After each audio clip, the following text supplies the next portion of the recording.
ဟုတ်အားလုံးမင်္ဂလာပါဗျာเนาะကျွန်တော်ကြားနေရတဲ့မြင်နေရတဲ့အရာလေးတိတ်ဆင်မပြေဘူးဗျာเนาะကျွန်တော်တို့မြန်မာနိုင်ငံမှာဖြစ်နေတဲ့เนาะအခုเนาะဖြစ်နေတဲ့ကျွန်တော်တို့မြန်မာနိုင်ငံမှာအုပ်ချုပ်ရေးပိုင်းတွေเนาะနိုင်ငံလုံးအုပ်ချုပ်နေတဲ့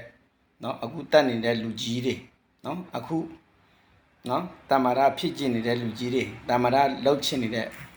အောက်ချုပ်ရေးပန်းကြီးရောနော်ပြည်သူလေးဘယ်လောက်ထိနော်လေးစားမှုမရှိတယ်ရှိတယ်ဆိုတာနော်မြန်မာနိုင်ငံကိုဘယ်လောက်ထိတိတ်ခါချနေလဲမြန်မာနိုင်ငံကိုပြစ်စီအောင်ဘယ်လောက်ထိလှုပ်နေလဲနော်ပါစက်နဲ့တစ်မျိုးတချင်းနဲ့တစ်မျိုးနော်နော်ပြောချင်တာပြောလှုပ်ချင်တာလှုပ်ဆိုချင်တာဆိုနေကြတာဒါခင်ဗျားတို့ဥပဒေရနော်ခင်ဗျားတို့အောက်ချုပ်ရေးပိုင်းတွေရနော်ဒီလိုမျိုးလားခင်ဗျားတို့စဉ်းစားကြည့်ဗျာနော်ခင်ဗျားတို့ဟိုစော်ကားနေတယ်မစော်ကားဘူးဆိုတာခင်ဗျားကိုယ်တိုင်မတိတာလား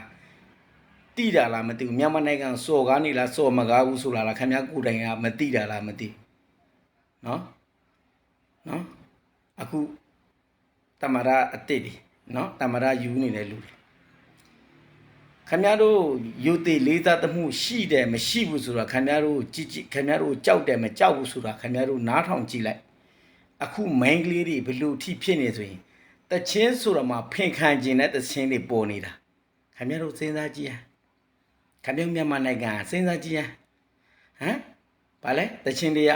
ဖင်ခံခြင်းတဲ့အရန်ကိုဖင်ခံခြင်းတဲ့ဥထဲအသေးထဲရာနေပါပြီလူပေးပါတော့ဗာလဲမနိုင်တော့ဘူးနေမနိုင်တော့အဲ့ဒီတချင်းတွေဘလောက်ထိဂုံတိတ်ခါကြလဲဘလောက်ထိမြန်မာနိုင်ငံဂုံတိတ်ခါကြလဲခင်ဗျားတို့သိလားအဲ့ဒီဆိုတော်ဒီအဲ့ဒီဆိုနေတဲ့လူတွေခင်ဗျားတို့ဒီတိုင်းပဲထားနေတော့မလားခင်ဗျားတို့ဒီတိုင်းပဲလက်ပိုက်ကြည့်နေမှာလားခင်ဗျားတို့ကျွန်တော်မမေးလို့မရတော့ဘူးခင်ဗျားတို့မပြောလို့မရတော့ဘူးเนาะတချင်းအစတော့မှဘယ်လောက်ထိဂုံထိတ်တိတ်ခါကြလဲဘယ်လောက်ထိမြန်မာနိုင်ငံဂုံထိတ်ခါကြဆင်းလဲဘယ်လောက်ထိမြန်မာနိုင်ငံကိုထိခိုက်တယ်လဲနော်မြန်မာနိုင်ငံအုပ်ချုပ်နေတဲ့နော်ခေါင်းဆောင်ကြီးပိုင်းတွေကိုဘယ်လောက်ထိစော်ကားလဲဘယ်လောက်ထိစော်ကားနေလဲဆိုရင်ခင်ဗျားတို့သိလို့ရနေပြီခင်ဗျားတို့မြင်လို့ရနေပြီကဲခင်ဗျားတို့ကဘယ်လူလဲခင်ဗျားတို့ကခင်ဗျားတို့အောက်ချုံမနိုင်တော့ဘူးလားခင်ဗျားတို့လုံးမနိုင်ဘူးလားလုံးမနိုင်စင်းနော်ဖိနှကုံပေါ်မှာပဲတိုက်မယူနေနဲ့နော်မြန်မာနိုင်ငံစကန်ဘယ်လောက်ထိစော်ကားနေခင်ဗျားတို့စဉ်းစားကြည့်နော်ဒီမိန်ကလေးတွေနော်ဒီမိန်ကလေးကနော်ဆိုနေတဲ့ဒီမိန်ကလေးက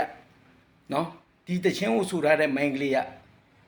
ဘယ်လောက်ထိစော်ကားတာလဲမြန်မာနိုင်ငံဘယ်လောက်ထိရုံမှရိမ့်စိမ့်ထားတာလဲဖိခန့်ခြင်းတဲ့တချင်းကမြန်မာနိုင်ငံထွက်တယ်ဆိုတာခင်ဗျားတို့စဉ်းစားကြည့်လေဘယ်လောက်ထိအဲ့ဒါမြန်မာနိုင်ငံစော်ကားတယ်ဒါမြန်မာနိုင်ငံစော်ကားတဲ့ဥပဒေကိုမထင်မှပဲပြူတာဥပဒေမရှိတဲ့နိုင်ငံဖြစ်နေတာခင်ဗျားတို့သိလားအဲ့ဒါဥပဒေနိုင်ငံလို့မပြောရတော့ဘူးဥပဒေမရှိတဲ့နိုင်ငံကြီးဖြစ်နေပြီနော်ဘာအောက်ချုပ်ရေးပိုင်းမှတာဝန်ယူမှုတာဝန်ခံမှုမရှိတာလုံးဝသုံးမရတာဗျာနော်ဒါအဲ့ဒါကျလို့မြန်မာနိုင်ငံမှာနော်ဒီတချင်းကိုဒီလိုမျိုးတချင်းကိုဆူနေတဲ့လူတွေဆူကျင်တာဆူပြောချင်တယ်လို့ပြောလှုပ်ချစ်တယ်လို့လှုပ်နေကြတာခင်ဗျားတို့ပြောတော့ခင်ဗျားတို့ဥပဒေခင်ဗျားတို့အုပ်ချုပ်နိုင်တယ်ဆိုခင်ဗျားတို့အုပ်ချုပ်နိုင်တယ်ဆိုအရင်မကြဘူးတဲ့တချင်းတွေအခုကြားနေပြီအရင်မရှိတဲ့တချင်းတွေအခုရှိနေပြီဗာလဲဖင်ခံခြင်းနဲ့အရန်ကိုဖင်ခံခြင်းနဲ့ဥထဲအသေးထဲလိုက်ရားနေပြီနော်မခံနိုင်တော့ဘူးမခံစားနိုင်တော့ဘူးတချင်းလေးကွာနော်ဘယ်လောက်ထိနားထမဘယ်လောက်ထိခါသလဲခင်ဗျားတို့နားထမဘဝင်ချိုနေလားကိုမသိတာဘဝင်ဘယ်လောက်ချိုနေတာကြောက်လို့မသိဘူးနားမလဲတော့ကျွန်တော်တို့ကတော့နားထောက်တာနဲ့ခါတာနားထမရိုင်းဆိုင်နေကွာစက်တရီသုံးတာမြန်မာနိုင်ငံကိုစော်ကားနေတာတိတ်ခါချနေတာကွာကျွန်တော်အဲ့လောက်ပဲပြောမှတော့ခင်ဗျားတို့ဝင်နားထောင်ကြည့်လိုက်